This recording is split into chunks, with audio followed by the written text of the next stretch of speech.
Hey, everybody. Welcome back to another fabulous Friday here. It's your girl, Manina, with Legacy Book Bar. I got a new face today. What's going on, Shays? How you been? Well, I was good until you called me Shay. You know, it's shy, like a shy Yeah, person. oh, I'm so sorry. And the person, let me tell you, I have beat folks up for pronouncing my name wrong. So I do apologize, Shy. It's okay. It's I'm okay. so sorry. Shy like a shy person. Hey, whoop, you heard what she said, right? So as you can see, if you're paying attention, she's getting a little lit already for the sip of chat. I wasn't prepared for her level of litness that we were gonna have today. So my cup gonna be a little extra strong. I'm not gonna tell the folks what's in my cup, but just know it's a little strong today, okay? I had to balance it out today. Yes, ma'am. That's right. So You know, I'm from New Orleans, right? Well, I I live in New Orleans, so I'm from Louisiana. Drinking is a sport. and I'm from More and fried chicken and drinking. That's what we do. I'm all here for it. I'm totally here for it. Absolutely. So, as you can tell, for those that watch our show every week, you know we like to have a lot of fun here on the Sip and Chat. I met the lovely Shy on another podcast for someone else. And we had a ball. You hear me? I am fun. It was a lot of fun. We gelled, and I was like, "Oh my gosh, I have to have you on the show." And then I was like, "Wait, but I got to get you in the store. Wait, but I want to read your books too." it was Sorry. it was a lot. It was a lot. It was great though. I'm glad. Glad it was great. So when we met, she had a Zoom filter behind her that had all of her book covers, and I'm sitting here like, can you move that way so I can see the books to the left? wait, I was like, all right, look, I want all the books in the black cover. I don't know what they said. I didn't even care what it was going to be about. I just wanted to read all of the books in the black cover. So in the blue covers. It was the blue covers too. See what I mean? I don't even know my colors. All I know is I wanted to read them. Yeah, you wanted the blue ones because you saw him first. Oh yeah, he was beautiful. Yeah. Yes. Yeah. That would have been it. Yes. Oh, and we have one commenter here, Indy Jones, who was the gift that keeps on giving because she was the one that introduced. I love her. I love her so. Yes. We had the pleasure of having Dr. Jones on the Sip and Chat last week. I didn't know last week that she was Dr. Jones, and I am affronted. See what I mean? See how humble she is? And I'm telling you, she's so just like, and I got my master's degree and then I wrote a dissertation. I was like, time out. For you to graduate with a master's and wrote a dissertation, you kind of got some initials in the front and the back. You got a whole dissertation. That means you a doctor, ma'am. Dr. Jones all day. Yeah. So from here on out. And Dr. Jones. I'm sorry. I ain't even started drinking yet, y'all. This is just normal me. And for those that know me, you know this can go left at any minute, but I'm going to do my best to be professional. We're going to get through this podcast. But as you can tell, it's going to be a lot of fun here today. So buckle up. It's going to be great. First off, I do always start trouble. It's great though, but you love me and it's okay. I'm always starting trouble for sure. Wink. Absolutely.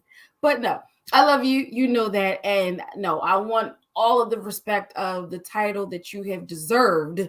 And we are going to start calling you Dr. Jones. You earn that. And I'm going to make it a point to make sure that every time I see you, I'm going to call you Dr. Jones because that's what you are. Sorry. I love you. Sorry.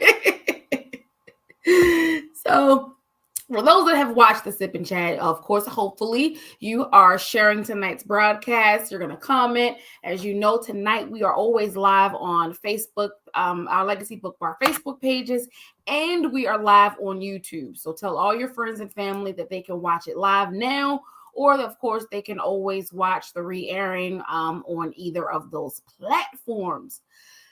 So let's get into why we have Shai here.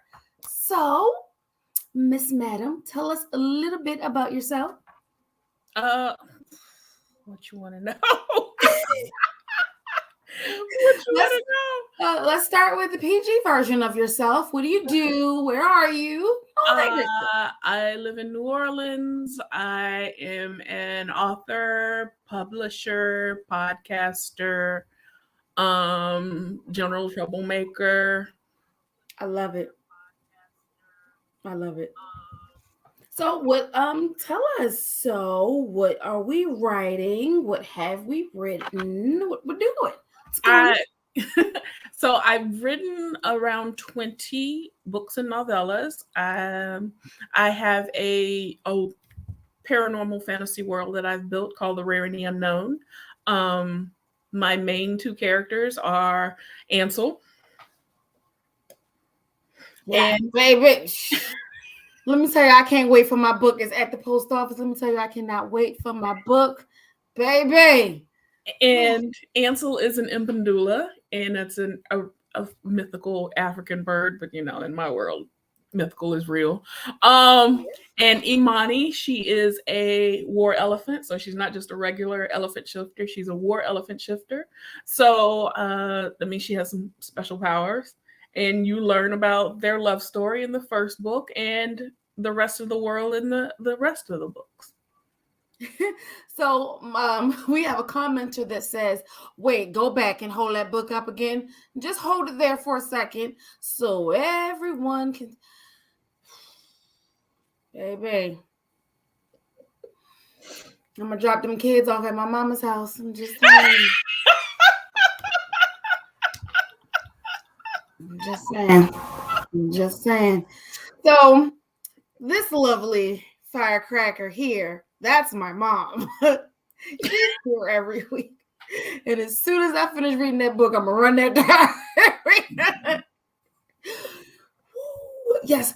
So for those that know that Legacy BookBar always hosts monthly book clubs, that book will get its turn at the monthly book club, so we could talk about that and the glory of us. Don't you even worry about it. That's coming. It's coming.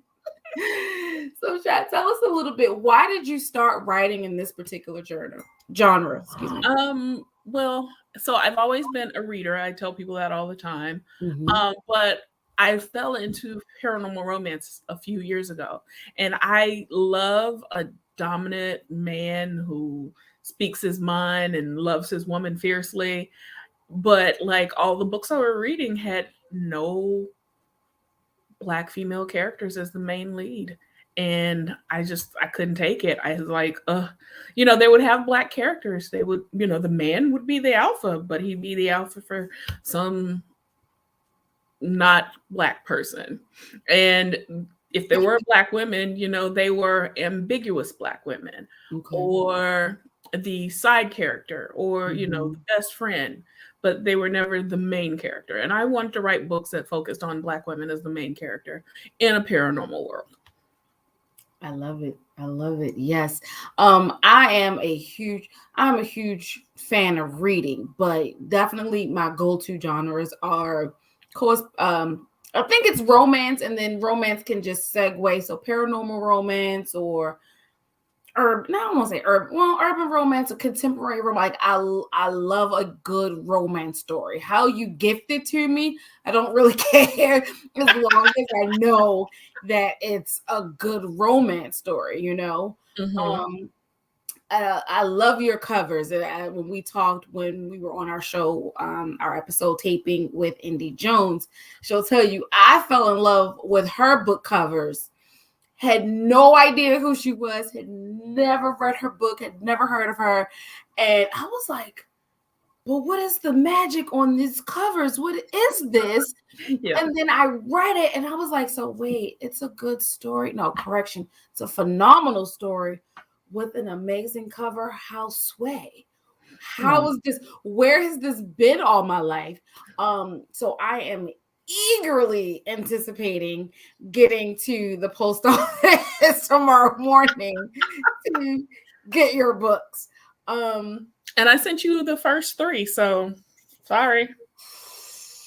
All right, so between her book and Bridgerton, don't nobody call me. I'm probably not going to do much of housework this weekend. I'm going to be a little busy. I'm sorry. Sorry, not sorry, but I'm sorry. Mm-hmm. So tell us what, so outside of, the reasons why you decided with the paranormal romance, what just got you into writing? I tell people I think I was always a writer because I was always a reader, but it wasn't until I turned 40 that I decided to actually write myself.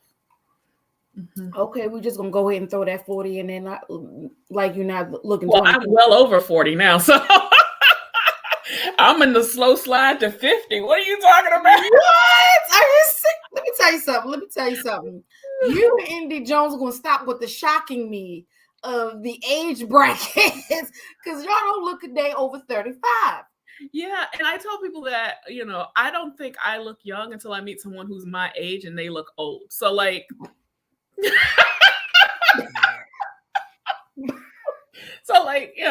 I think I look my age, and then I meet somebody and they're like, oh, I'm 45, and I'm like, no, I'm 45, and then but black don't crack unless you beat on it. So I love it. Indy Jones says, nice haul from author Shai. Happy reading. I cannot wait. And Indy Jones will tell you, I am that fan. I'm going to text you. I'm going to email. I'm going to DM. I am not answering anything until you finish the book. I am that person. Okay, I hope you know. I'm not going to answer and give you spoilers or hints. Oh, but you got 20 books to get through. Don't talk to me until you finish. Let me tell you something. I'm such a fast reader, so them 3 books going to be done by like Tuesday. So, okay, that's nice. I'm like, oh, girl, where the rest? So I love the fact that you also are a publisher. Mm-hmm. So I love when I come across, especially for our Black females, I especially love to hear from the publishing aspect, because all the authors, they just want to write. Mm-hmm. And we try to put together a publisher symposium of our do's and don'ts of the publishing world, because you will be very surprised from listening to authors, some of the things that they don't know from the publishing side, be it self-publishing mm-hmm. or traditional publishing side. Give us your take on the publishing world coming from a Black female, Black author. Well, one of the reasons I decided to I think I was always going to self-publish, but one of the things that happened was I had a critique group I was a part of, and they mm-hmm. were professors, and most of them were traditionally published. Uh-huh. And they were like, you should query this. It's really good. So I did. And mm-hmm. I looked especially for agents of color mm-hmm. To query to, females. Well, I don't like to say females because, that's like low-key bitch. But women of color, women agents, and who represented other fantasy authors. So it was a really short list to begin with. Really? And then, yeah. And one of the ones that I submitted to, she was like, this is a great story. Maybe we should make some of the characters white. And I was like, oh, see. And that's why. Oh no. And that's why I was like, no, we don't want to change people to white just to, change people to be white. There's a reason that both of these characters are Black. There's a reason that, one is an African in Pandula. You can't have some white guy be a mythical African creature. You can't have some white woman be an elephant shifter. That's just mm-hmm. not going to happen. That wouldn't happen in nature. If men and women were going to change into animals, they change into animals from the place that they are. And that's the continent of Africa. So, you have to, when you think about a world and you think about world building, you have to mm-hmm. base some of it in reality. I know I have a friend, she's like, yeah, my reader logic won't let me get into it. And I'm like, that's fine. Her reading logic won't let her get into her reader logic, because she was, she'll compare it to real life things. And like, if she can't make the mesh, then she doesn't want to read it. And that's one of the things, like, why would you have a white person as a shifter from an African nation or continent? You know what I mean? So I understand that, because like I have that same logic.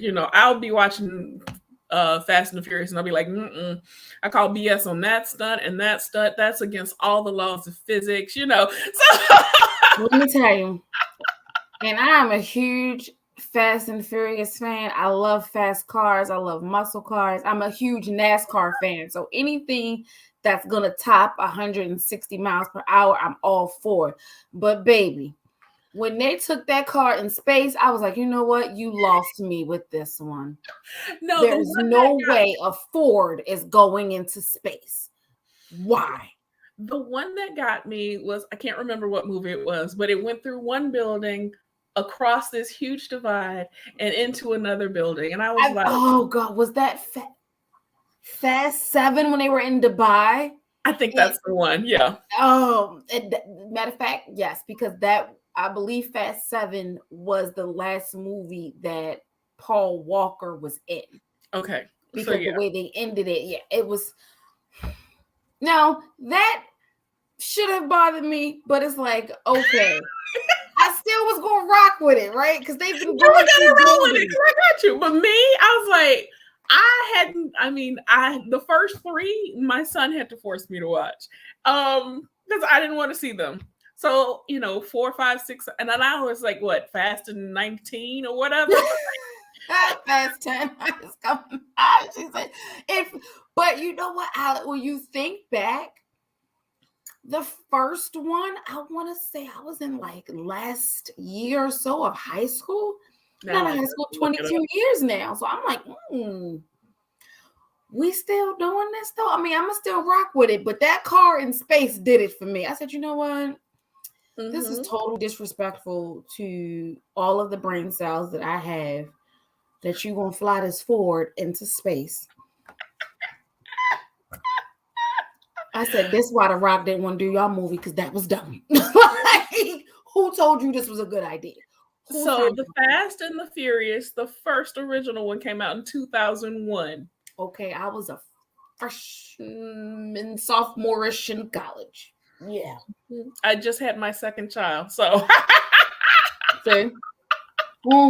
Yeah, Shenanigans. Yes. Whole shenanigans, yeah. So back to the publishing side. What are some of your do's and don'ts when you are getting book submissions? First, do you take book submissions? I do. I just signed a new author in the last month or so. Yay! Awesome. Yeah. We love to hear that. So one of the things that I always say is, please don't submit to me memoirs unless you have a beginning, middle, and end. Because the first thing everybody wants to say, I have a story to tell. And I'm like, okay, what's your story? And they're like, I survived, but what'd you learn from it?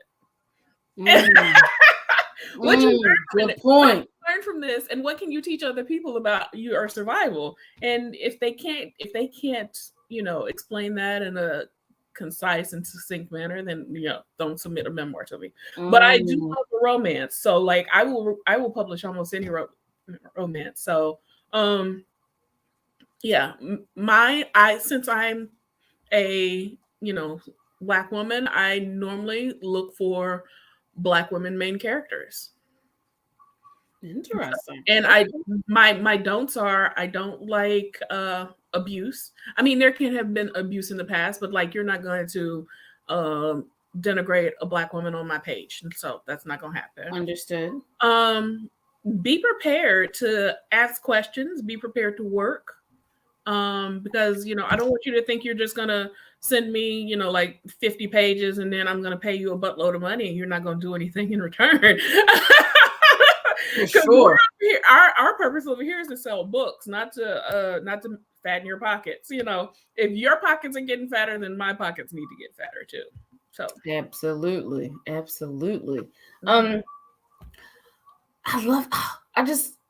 First off, did I know this? I'm trying to think that I know this information, but I'm probably sure I knew this information at some point. Mm-hmm. What are some of your tricks or tips to your writing style that when you start writing your newest book? So I am halfway between a plotter and a pantser. Do you know what those are? Those are people who plot out like really hard every chapter, scene, verse, fight, sex scene, all of those things. Okay. But I'm also, and a pantser is somebody who just, sits down and writes until they run out of story. So as you can see by my nice Kanban board, I actually did a tour of this on TikTok. So go on TikTok if you want to see the actual board. But it's got 100 Post-it notes on it. So yeah, at least 100, maybe more.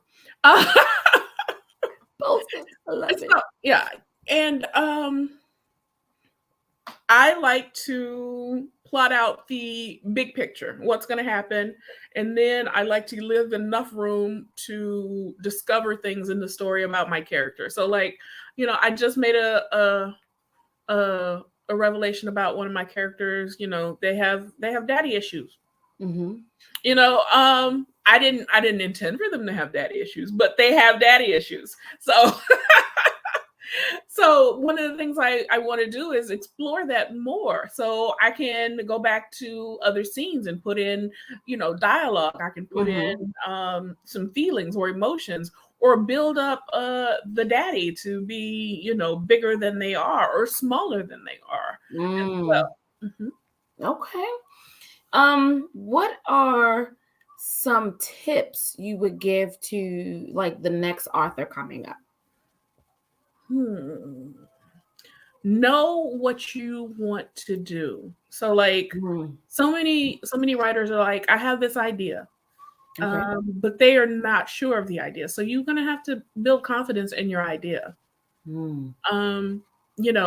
If you run it by me, I'm gonna be like, it's okay, it's good, I like it, I don't like it. But if you run it by other people and the first time you hear negative feedback, you quit altogether, then you're not going to be able to sustain this. It's just finding a publisher is kind of like an actor applying for and auditioning for a lot of roles for TV or movies, right?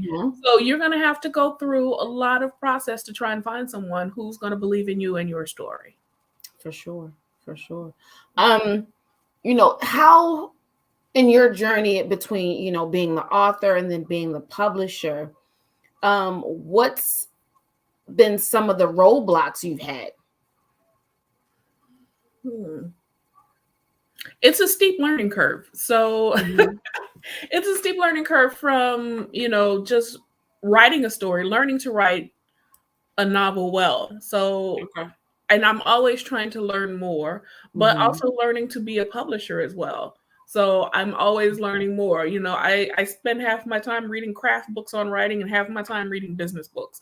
So like, wow. Okay. Yeah.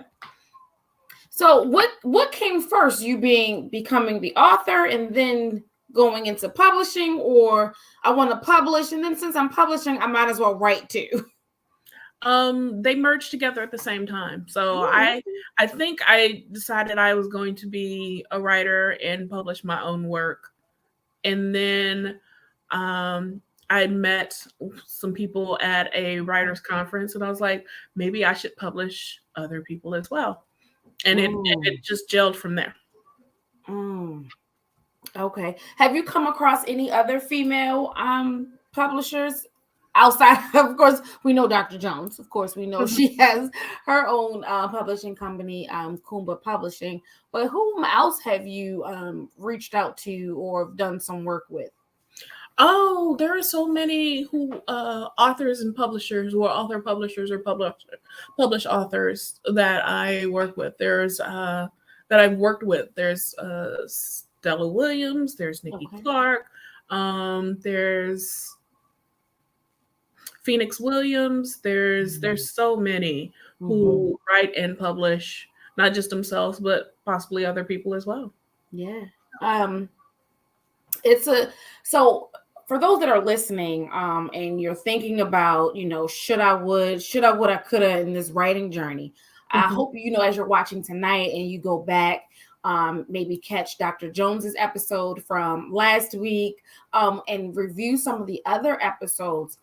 The wealth of knowledge that you can get from these authors, these publishers. I've had other publishers on, as you know, Dr. Jones has done. She's on both sides, so she does publishing and then she does. She's an author. We've had Amanda Chambers on, I think a few weeks ago, with her company, Divine Legacy Publishing, as well as she's an author. I want to say last year we had Nikki Kurtz from Mocha Memoirs Press. I want to say she's also in North Carolina. She also writes as well as publishing. And then, of course, the list of names that Shai mentioned today, that there's someone out there for you that looks like you, that can, take your work and help you create that atmosphere that you're looking for when it comes to your work. So definitely make sure you're writing stuff down that you hear today. You're saving this episode. You're sharing this episode, because you never know who can need this information. So let's get a little bit into your books. Okay. What's your favorite one? Oh, my favorite of my books? Your favorite of your books, and then your favorite book. Right. Ooh, okay. Right. It's tough. Like, I actually think the one I'm currently working on, Twice the Bachelors, is going to be my favorite book. Really? Yeah, because I'm putting so much into it. Like, every time I get up from the computer after having written, I feel drained. So I feel like I am putting so much of myself into this book.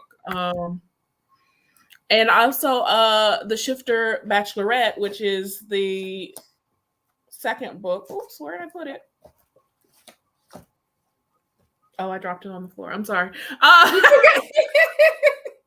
It's okay. Okay, listen. Don't listen to Anika. Don't listen to her at all. Please don't. But she's great. So Anika. No, because Anika is my sister. Don't listen to her. We love when sisters join. Hi, Anika. Welcome to the Sip and Chat. Thank you. Don't listen to for Anika. joining. She don't know nothing. She's actually good. She said Shai is an amazing author and a great resource. She's super smart. That's my family title. I'm the smart one, and Anika is the social one, because everyone loves her. Like, she'll make a post and like 800 people will like it, and I'll make a post and like 7 people like it. So some people are, they just. She's the social one. Everyone loves her. No one has a bad thing to say about her. And I don't either. I love you, sis. I love you. And we love it here. Thank you. Yes, thank you. So excited to be here. Yes. We love when family and friends support our authors here on the Sip and Chat. So that book that you had that I wanted to read, tell us a little bit about that one, please. Okay. Well, I already told you a little bit. This is Ansel and Amani, and they're the intro into my world. And that's why I did that deliberately. I kept many aspects of the world away from the reader, so that when they start into the next book, they'll learn more about the world, and the world keeps getting bigger and bigger and bigger until by the time you get to the last books that I'm writing now, you're like, oh, you can actually move into this world and live here. So I want to pack my bags and I want to go now. Let's go. Yeah. I one of the things that I do to try and remember, so people help people learn about my world, is I run a sticker club, so people can go and subscribe to my sticker club, and I'll send them a sticker that's in my world every month. That is adorable. Okay.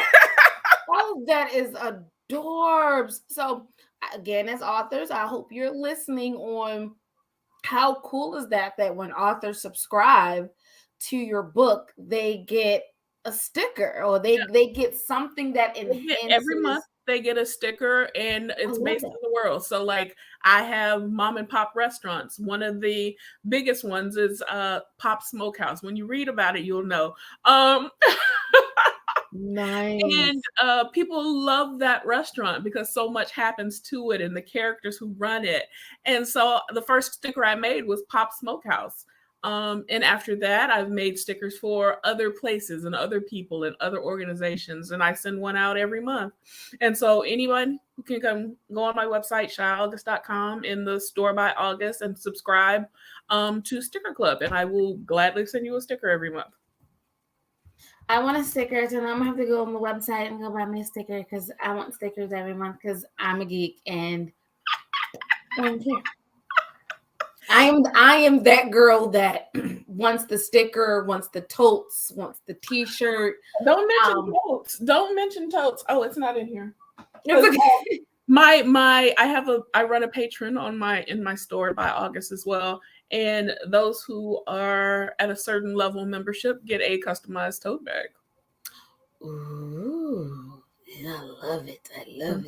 And they get access to the Veil, which is part of my world, where I give them unpublished content. So I write stories and I put them just back there for them to read. That is wow. So again, people, for I spend half my time reading craft books and half my time reading business books. And look at how that wealth of knowledge. My family does not call me the smart one for nothing. I will think of a way. I love it. So do you see how she has just branded herself outside of, oh, I'm just going to write these books and put them up? That is so creative to keep readers engaged, unpublished works, stickers of the month. And then, of course, when her books drop and release, you're so eagerly anticipating because she's giving you these little nuggets to keep you like, what's she gonna do next? What sticker am I gonna get this month? I got these 2 stickers. I need this. Like, can you just for me as a reader, do you know how geeked I would be when I got that package? Yes, I know. Trying to figure out what sticker she didn't like. That would be so amazing to me. I send stickers sometimes that have not been mentioned in the books at all. So I know the people who are giving me stickers are like, what is going on? What is this? And I already know because they blow up my DMs like, what is this sticker for? Like, I don't know what this is, but I need it. So like, I know coming up, I'm going to be sending out, if I hadn't already sent them out, my next sticker is a mermaid strip club. And it's,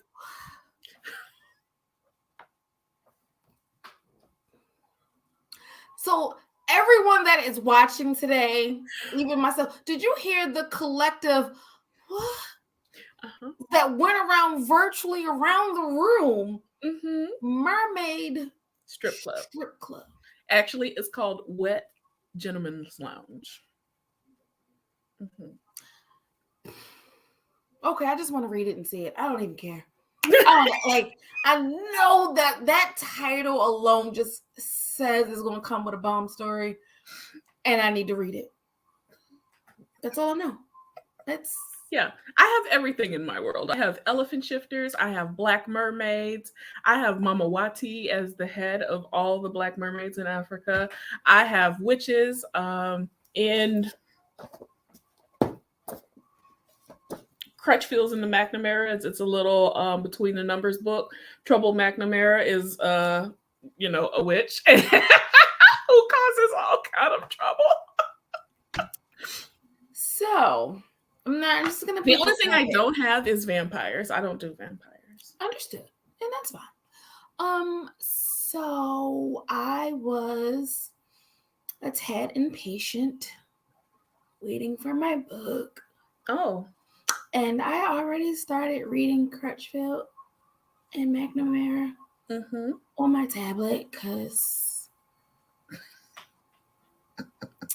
I couldn't wait. Do you like trouble or do you not like trouble? So here's the thing. I have not finished, but I said I wanted to get a sense of like your writing style. I wanted to see. This is me as a reader. Like, all right, we had such an amazing conversation after we did the guest spot on Indy Jones's podcast. So I was like, 20 books? Like, really? 20? I said, so let's try to find her. See what we can do. And that was, well, how it laid out on my tablet. That was the first book in the little rolls that came out with all your books, right? I was like, well, we said we are going to get the first book, so here we go. Got it. And I was like, oh, she is something else. Okay. I said, okay. I said, she a firecracker. She is something else. So I got through, I think maybe the first maybe the first 3 chapters. Where did I got to use my brain cells, and we just started sipping today. Where did I get to? She with the good looking dude, and they at the compound because they know something about to jump off, and they're like, oh my God, why did you bring her here? And they're like, because she's the only one that can save us. And she's looking at them with these short shorts on, and I was like, she is something else. All right. I said note to self. So then I said, all right, now I'm gonna be patient and I'm wait for my other books so I can read them all together with my popcorn. So that was me. So yeah. And yes, Mom, she totally said a mermaid strip club. I don't know what we're gonna do with this information, but I'm so here for it. Like, this is gonna be a different reimagining of Little Mermaid. I don't know if we're ready for it, but I'm totally here for it. It's gonna be gravy. It's gonna be great. That's all I'm gonna give you. Mermaid Strip Club.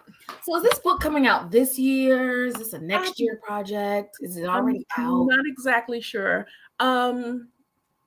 Because I want to, because this is like the penultimate book. Like there's only going to be 2 books after this in the whole series.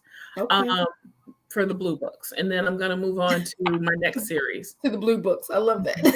And so there's a lot I joke and say I had 37 storylines, but actually it was like 42. So I have like all these different storylines that I have to wrap up, and I want to make sure that I give them the platform that they need and the ending that everyone's going to desire for all of these different characters.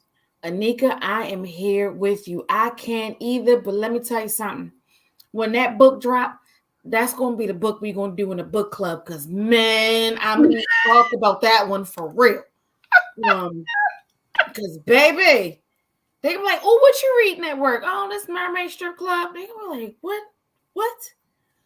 You're not ready for this. You're not part of the cool crew. You're not ready for this story. So I cannot wait. And then, we have a newcomer. Hey, Miss Latasha Weber, thank you for joining us today at the Sip and Chat. Yes, because Amani is too legit for anything else but the best. She must have read the stories too. She's read all my stories. That's what I read all my stories. Yeah, that's what I'm talking about. If I had a fan club, I have a fan group on Facebook, but like, okay. I can name 4 people who would like run for president, and Latasha is one of them. Wow. What? That's what I'm hearing. She would probably run a sneaky campaign to win. Yeah, I love it. When she dropped that mermaid book, though, send me a message, okay? Let me know when she drop it, because I want to read it. Yes. Oh my gosh, I cannot wait. So as you know, every year we host our yearly event. Hopefully we can get Shai here. Actually, she might need to come in a little early, because I feel like I'm gonna need a whole 24 hours of just cutting up first, and then we'll put on our professional face, because baby, girl, my professional face is broken. So like, this is all you gonna get. You're gonna get this. You're gonna get my paint peel and laugh. Yeah, this is all you get. Yes, yeah. I love it. I love it. Yes. Otherwise, I can't help you. Oh, she said, "Team Shai till I die." I love this support. I love it. It is so beautiful to see. A friend of mine, who's also an author, she had this amazing T-shirt on. I cannot wait to get like 4 top 4 authors. It was like Black authors, people who authors who write Black stories. There's like all these lists. And it was so great. And you know, I need that shirt. I need it. I have to find the shirt for sure. And you know, for those that are here in the DMV area, you know, I used to do these pop-ups at the mall. And you know, I had these, you know, and they used to provide these amazing stands for me to be able to showcase the books that I would sell. And you know, for me as a reader growing up, you know, there weren't a lot of Black authors in the mainstream. And then they weren't in their prospective genres where they should have been. They were always urban. You could be writing poetry and you're thrown in the urban section, right? So we, as you know, if you're a reader, you just got used to reading any book. If the cover looked good, if it was a best-selling, you just read it because, like, why not, right? So then you come across nowadays, you know, now we're still gaining strides, but getting into that part where we're supposed to be. And then you have people that come at that's non-Black. That'd be like, this is a bookstore. This is great. I'm looking for, and they'll throw out a genre. And I was like, oh, I have that genre. Come this way to my cart of books that I have over here. And, you know, you're like, oh, you love paranormal or you love romance. So this shelf is this and this is this. And they're like, oh, that's great. Are all of your books Black? And I'm like, yep. Pretty much. It's a all-Black bookstore. And they're like, oh. I don't read them. I'm like, oh, but I thought you read paranormal. You read romance, right? Shouldn't matter the color because I read everybody. It shouldn't matter, right? Because you love you want a great book, right? I can tell you this book is fire. You want to read it, right? Wouldn't do it. It's unfortunate that we still have, you know, that stigma of that consumers don't want to read books that don't show them. Yet we've been doing it our entire lives. Yeah, I was gonna do for Black History Month. I was gonna do a TikTok every day. I'm probably gonna do it next year about Black romance. And the first one that I did was the first Black romance novel wasn't published until 1980 something. For sure. So anyone who read romance before 1980 and was a Black woman who's not reading about themselves. Not at all. Not at all. And, you know, and you go into smaller Black independent bookstores are definitely on the rise. They're not like they were in, you know, early to mid 90s. You know, Amazon and Barnes and Nobles killed everything, and then Amazon just kicked us over and threw us in a ditch. But we're slowly making our way back. I'm in a Facebook group that's just full of Black bookstore owners. I want to say, I think the numbers are like 75, at least just in this group. We definitely know that there are more out there, but in this particular group, you know, it's about 75. It might even be 100, but I think we're in that number range. And we sit there and, you know, we talk about, well, how come everyone doesn't want to read? It shouldn't matter, you know, where you get the book. You should just want to read and it be okay. You know, it's unfortunate. But you know, it is the life that we're in, unfortunately. It's so Black people have a universal experience and white people have a whitewashed experience. So like they can go look around anywhere in pop culture and just see themselves. And so if for a Black person to look around in pop culture, they might not see themselves, or they only see themselves in certain stereotypes. So Black people have to be able to, you know, go between both worlds. They code switch. You know, at work they use their proper good British English, and you know, They, enunciate, and then, they get in the hood and they're like, yeah, yeah, yeah, yeah, yeah, yeah. So, but we all know what that means. So it's a thing where until white people are kind of like forced into experiencing something from someone else, they don't go out and seek that experience. For sure. They don't go out and seek to have a universal experience. Even when they are seeking to have a universal experience, they kind of whitewash it like mission trips. It's not about the people they're helping, it's about them going to help these people. Look what I did today. I helped yeah. So that's what it is. And until you can start raising a generation of people who think outside the box and who don't allow the history of what is written to be the only history that they learn. For sure. It's not going to change, because they believe they've conquered the world, and the only way that anything is going to change for them is if somebody else comes and conquers them. So which is why they have so much fear. For sure.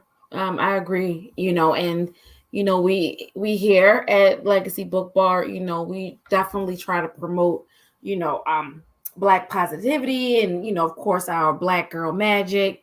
And, we definitely want to, raise the fist to our Senate hearings that is for Ketanji Brown Jackson. Yes, because baby, Can I tell you I love her husband. The fact that he was crying and the fact that her daughter looked at her like she was going to burst with excitement for her mom. I was like, oh, look at this love.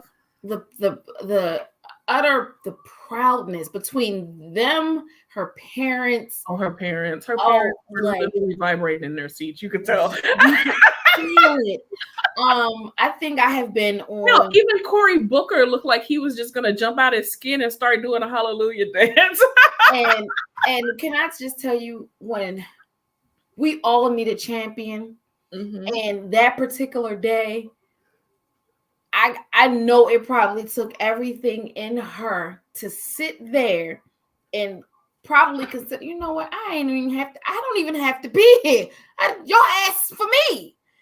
And in that moment, Cory Booker was the champion, and you could just see she was so graceful, but she was emotional. But it was a moment in his speech that she said, oh, I'm better than this. I got this. And you could see that she just tilted that crown. It was like this for a second, and she just tilted. And I was just like, yes, like, oh, I love it. We need to say some prayers for her, because this week she has showed how graceful, intelligent, how she is light years away from how some of them people have been elected to the seats that they are in, and how overqualified for the job that she's being asked to do, and how the masses, they can't deal with that this beautiful Black woman can essentially tell me what to do. They just, and to watch them squirm. And it's such a universal experience to be overqualified for a job you're interviewing for that you could probably do in your sleep. But to have the people who are questioning you, who are interviewing you, not have the same credentials as you. For sure. To not have the same experience as you, and to not have the same innate goodness as you. You feel like, you're not qualified, and you have to go out and prove it.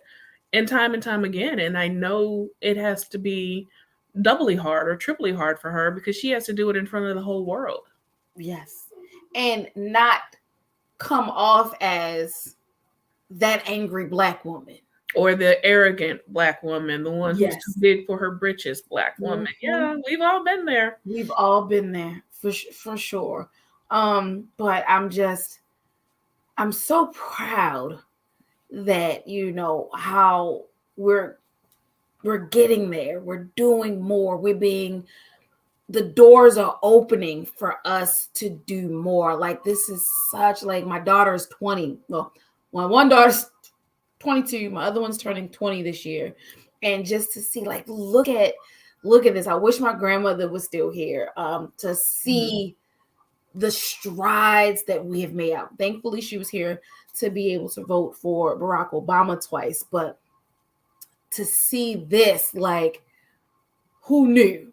You know? Yeah, I still remember in the 80s when my grandmother used to just watch the beauty pageants for the first like 5 to 10 minutes to see if there were any Black contestants. And if there weren't any Black contestants, then we change the channel and go watch something else. And the first year that I believe it was Vanessa Williams came out, she lost her shit. Mm-hmm. You know, she was like, "Oh my God, is that a Black woman?" And like we watched the whole thing. Yeah. It's still, you know, that was in my lifetime. We still have that was, 20, 30, 40 years ago. We still have so many things that have happened in our lifetime that were first. So, and I think I bookmarked the article. I didn't get to read it, but it was somebody was like the trouble with being the first Black whatever, or I think it was the first Black woman, but I'm going to read it because, after I finish this moonshine, but I do some real good thinking when I'm a little tipsy. Understood. But yeah, so like you think about it, it's hard for someone to be the first Black anything, but it's also hard to be the first Black woman because, you still have, and I know not everyone experiences the misogyny of Black men, but like many of us do, and you still have Black women who they're only, they still, I want to say ride for Black men. So they will be just as misogynistic toward other Black women as someone else. So like you still, you have we have a vocal minority of Black women who stand up for Black women, who cheer for other Black women. And then you have some Black women who won't cheer for us, who won't support us, who are just as willing to tear down a Black woman as all the rest of us are trying to lift her up. For sure. We actually have a really good question in the comment section from Dr. Jones. It's a good one. I know it was Dr. Jones. It's Dr. Jones with the good question.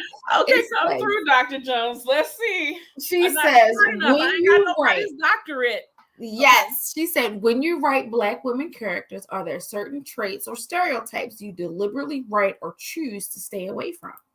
No. Because most stereotypes are based in some type of truth. I will stay away from open prejudices, but I will embrace a stereotype and then hopefully write it well enough that you don't believe in that stereotype, that I can shatter that stereotype for you. I love it. I love it. Please feel free to drop some questions in the chat. This is live. It'll stay up until forever. So either myself or Shai will definitely see the questions and we can answer as we see them. Tonight was amazing. Yeah. So we had so much to talk about, a little bit of politics. My undergraduate's in political science, so I will talk politics all day long. I love the versatility my authors bring to the sipping chat. I absolutely love it. All day long. What you want to go about? The Magna Carta, the Constitution? I'm ready for it. Okay. Oh, wait. And Dr. Jones said, tell us your favorite scene. From what? Oh. Question. That was just an open-ended question. Favorite scene from one of my books, somebody else's books, a movie, a TV show? I mean, yeah, you got to clarify that. I'm going to say from your books. Let's say that. And then we'll let her come back. So besides Twice the Bachelor, my second favorite book of mine is Bachelorette in Heat. It's my first reverse harem, which is one woman and multiple men.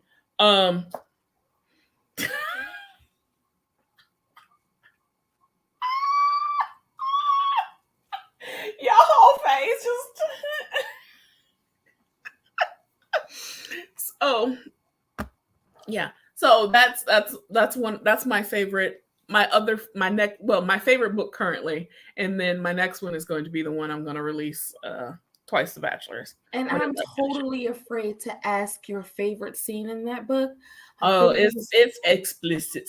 Okay, we're gonna keep that. You never know what babies might be watching today.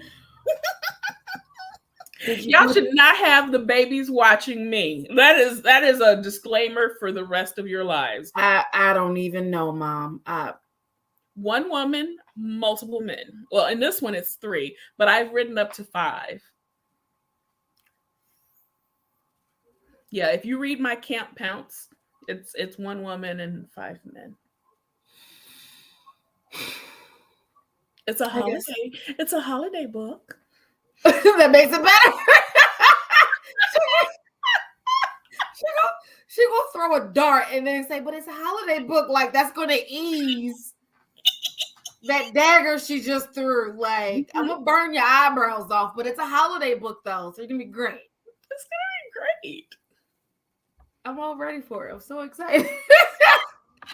You're gonna be at the post office when they open the doors in the morning. I already 9 o'clock at the door, and I have the same ladies that are there when I go. They're like, "Oh, hey, book lady, what you doing today?" I'm picking up today. That's what we're doing today, for sure. I gotta go to books. I gotta go to the post office. I gotta do book club. And I'm gonna read. I'm not doing any housework tomorrow. No one look for me. I'm not gonna do it. Bridgerton is still waiting on you. After this, I'm Bridgerton in it. Baby, let me tell you how bad I'm about to multitask. And I've read the books that Bridgerton is based on, so like, I know what's supposed to happen. Are you the only one are you okay? So again, time out, pause. Bridgerton. So for those that have read the series, I have read the series. Okay. Were you upset? Yes, that they showed you who Lady Whistledown was, because in the books you didn't learn until book 3. Right. I was like, why did they tell us? But I think they were afraid they weren't going to get picked up. And they didn't want that to be open-ended, and Netflix didn't pick it up. That was my rationale behind it. I don't know if that's true, but that was my rationale. And then with the success, because I mean, it was like 70 million views in like 4 weeks. It was ridiculous. Right. And then it was like, okay, we're going to give you seasons 2 and 3, which means, okay, books 2 and 3, because they're following the story. Yeah. And I think it's 8 Bridgerton children, 7 or 8. So like they got to go all the way. It's 7 siblings, I want to say. A, B, C, D, E, F, G, H, 8. Yes. So we got, at least they could give us 8 seasons if they follow the books. Everyone is upset that the Duke is not in it. Now, I'm not upset, because in the book I hate to ruin it for some of y'all. In the book, he's not as present, because it's time to focus on the next character. For sure. And his only connection is his wife, who happens to be the sibling to the other Bridgertons that are getting their story. So for eye candy, yes, I was upset that Vergay was not going to be in season 2. But I'm not upset. But for story purposes, he literally was only in the story for the main ball. That was it. Yeah. You saw Daphne the most because she went back to help him through the whole courtship process. But for the Duke, you only seen him once. It's not his story. Yeah. So this is what happens when you have TV shows or movies based off of books, and then people who don't read are like, oh my God, why did? And I'm like, no, that's not what happened in the book. You want to read the book? I got the book. You want to read it? Because it's really good. I want you to read the books. Yeah. I'm just saying, no. All right, that's just read the book. I'm not upset that he's not going to be there, because I know he was a main character. He's already gotten all the shine and spotlight. And I know some people only watched the show because they were like, oh, storyline, and then him licking the spoon, and I'm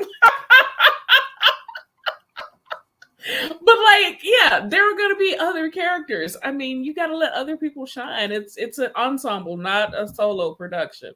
Now, if you want to give me the Duke series, I'm here for it. I'm here for it. Mm-hmm. You know, but everyone knows that Shonda gave us all of that because she could not give us that with Fitz and Olivia. And Netflix told her, go do your thing. And she gave us all of that. And I love reading the story about the way she decided she was just going to leave ABC. And I was like, I'm here for it. I am always here for you, taking your agency and walking. So, again, side note. So, you're getting a lot of wealth of information here, people, today.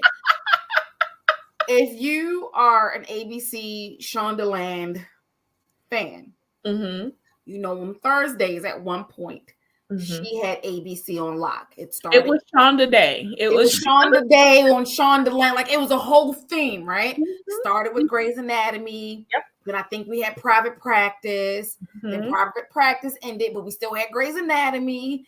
Then we got Scandal. Then we still had Grey's Anatomy. Then we had Scandal. And then they gave us How to Get Away with Murder, which was a fabulous show. So then I know she didn't write all of it, but she produced most of it. So, like, you could still feel her touch in it. So, like, Yes. So, on Thursdays, we still have Grey's Anatomy, and I hadn't watched since Yang left, so don't ask me anything about it. But you still have Station 19 too. So, like, she's forever. She's made Disney she's made ABC in the mouse, you know, billions of dollars. Billions of dollars. Billions. And, you know, she sent her nanny and her two kids to the park, and they were like, oh, the ticket doesn't work. And she called for another ticket, and they were like, don't you have enough already? I'm like, oh, I would have walked my happy ass up out of ABC too. I done made you billions, and you gonna come at me for $150 pass? Gotcha. So she said, I'm gonna take my babies and my nannies and all of my new shows over to Netflix. And I'm gonna go to Netflix. And Netflix was like, welcome. Whatever you need. You ain't never gotta. So don't be afraid to know your worth. And don't be afraid to kick rocks. When people tell them to kick rocks. As you skip on up out of there to go to some place that's going to that deserves you. Yeah. Kicking rocks. Go. That's just me. So again, little lesson. We talk about a lot of stuff here. This is about like the sip and chat. You never know where we might go with the information that you might find here. So, let me. Yes, Anika says, know your worth, then add the tax. See, that's why she my sister. That's why she my sister. Put that on a t-shirt. Yes. Put that on a t-shirt. I'm about a t-shirt. I'm gonna send that sticker to you, ma'am. I'm writing it down now so I don't forget. Know your worth. Yes. Tax. I love that. Know your worth and add tax. For sure. That is going to be the motto for sure. Then we have Latasha Weber that said, would it spoil things for anyone if you talk about Corvana? Because I'll just harass you later if it would. I'm a little confused about her animal. Okay, Corvana is the main character in Bachelorette on a Mission. Her character is this Australian mythical creature, because you know I do mythical creatures, and it's kind of like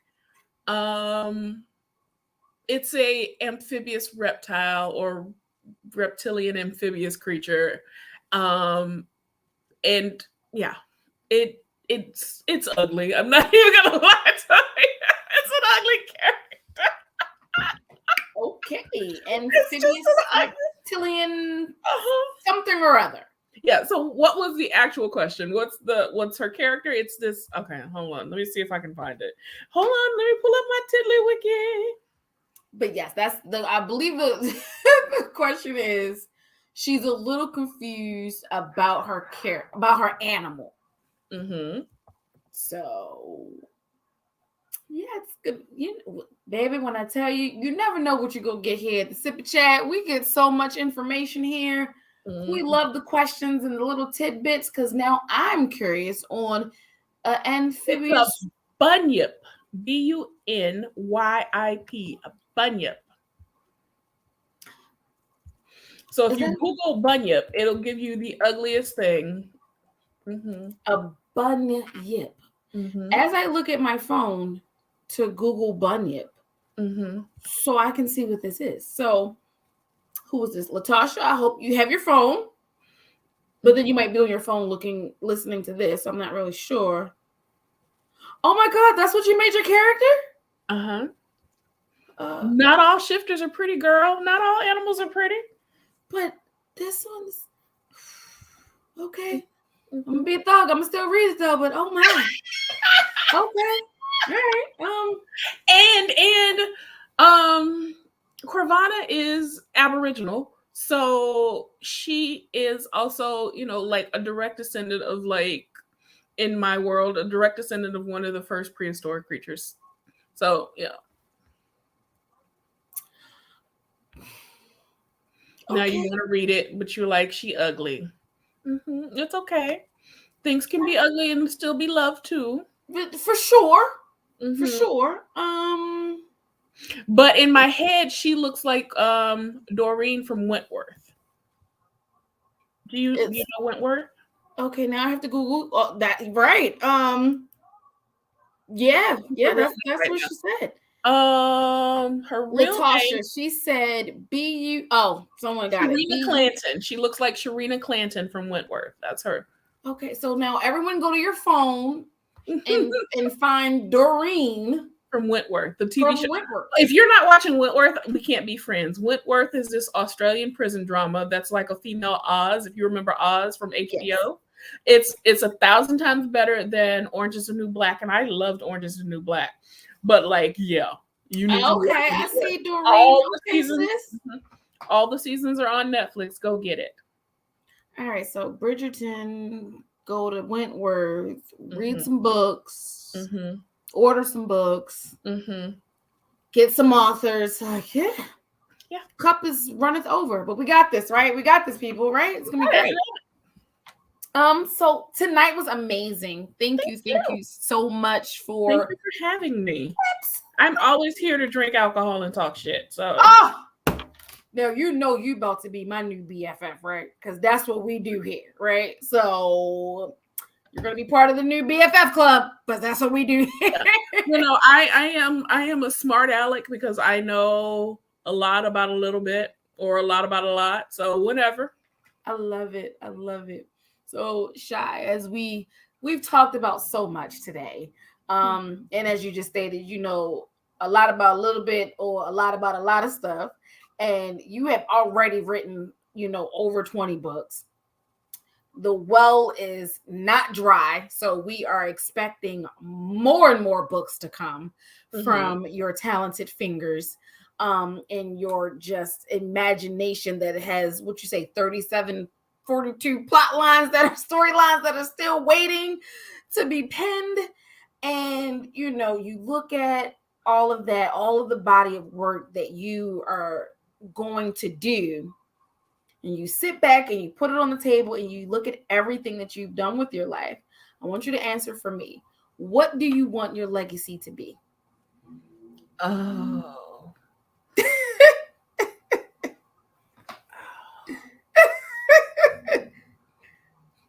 My one hard question of the evening. It's one of them Dr. Jones questions. I know. I got her a couple of times too. It's great. I want my legacy to be that Black women read my books and are empowered to love the way they want and find people who love them how they want to be loved. Beautiful. I love it. That was amazing. Thank you so much. You were great. I cannot wait to have you back. I cannot wait to have you for one of our book clubs. It's going to be So I hope Anika and Latasha and Dr. Jones and my mom and others, when we can finalize a date, I hope you were here because we're going to have a lot to talk about on the book club when it is Shai's turn, okay? Shai, don't leave me. I got a couple of announcements to make. Okay. Don't leave me. Yes. So, wow, I hope you enjoyed tonight's broadcast. I love doing these. These are always so much fun. I learned so much from my authors. So hopefully you are sharing tonight's broadcast with your family and your friends. Of course, you see, they showed up. They definitely showed up today. So thank you so much. Yes. You know, you never know who just might need this, you know, positivity, who just might need that extra burst to write their story. And we hope that these broadcasts and the fun that we have helps that author to get their story out. You know, we're here every Friday night. We have one more episode to do in the Sip and Chat. Then we're going to take a little break, and then we're going to come back with 8 more guests. We got some announcements to make. You know, if you're following Legacy Book Bar, then you know tomorrow is our third, fourth Saturday of the month. I don't know at this point. But you know, as usual, we have our monthly book club.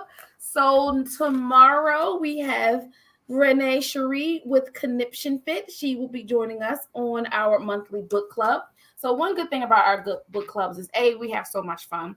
It's a very private virtual setting, so it'll just be the people that have read the book, family and friends of the author, but the authors are on the call. So you can read the book, you write your questions down, and all the burning questions that you have about the book, you get to ask the author. And we take our books chapter by chapter and discuss all the great crazy scenes. Why'd you kill this person? I'm so glad you killed this person. Oh my gosh, I can't believe they got together. I knew he was a dog. I knew it before. Why'd I kill that person? Because they deserve to die. I'm sorry. I mean, I'm always here for a good killing of a story. So, you know, that doesn't bother me. I'm always here for it. You know, but those are the good questions that you can ask the author. And we have a lot of fun on the call. So I cannot wait to see Renee tomorrow and our others that will join us for the call. So also, if you have been following Legacy Book Bar, then you know that we actually get to host a webinar in a few weeks for aspiring authors. So a few weeks ago, we had Amanda Chambers on, who was CEO and owner of Divine Legacy Publishing. And she came out with a book called Plotting and Planning. And this is a how-to guide on getting your book from cover to cover. It is an entire textbook for you. This will be, so for our webinar, which is, I want to say April the 9th, you sign up, it's $35. You get this textbook. And then myself will host the webinar and you will get taught how to write your book. Everything you need to know about your book as far as writing structure and editing and publishing and marketing. You get to hear all of that by a best-selling author, Amanda Chambers. So for anyone that is plotting or planning or stressed or just don't know what to do, self-publishing guru Amanda Chambers, partnership with me with Legacy Book Bar, right? This is the only webinar you will need to get your book out. On my Facebook page, I believe it's on Instagram and on Facebook. The link is there for you. I will reshare it again after tonight's broadcast. You can sign up, get your textbook ready, and get that book out. We'll be glad to have you. Spaces is limited, but we still have a few spaces left. So make sure that you sign up. If you have any questions about the webinar, please feel free to DM me or email me at legacybookbar@gmail.com or info@legacybookbar.com, and I will be able to answer any questions you have. Shai, that was it. We are done for the night. It was great. All my guests that were here tonight, thank you so much for your questions, your fun. Hopefully, I will see you next week. And next week is our last episode, as I said, and I will have Rashida McKenzie on. So you're going to want to make sure that you're here next week to see the last episode. And again, like I said, we're on live on Facebook and on YouTube, so you can always do a playback if you missed it. You guys have a great night. Remember, it's still COVID outside, so please be careful. Please still wear your mask in public places. I would love to see your beautiful faces back here next Friday night for another episode of the Sip and Chat. You guys have a great night. Have a good one, guys. Be safe out there.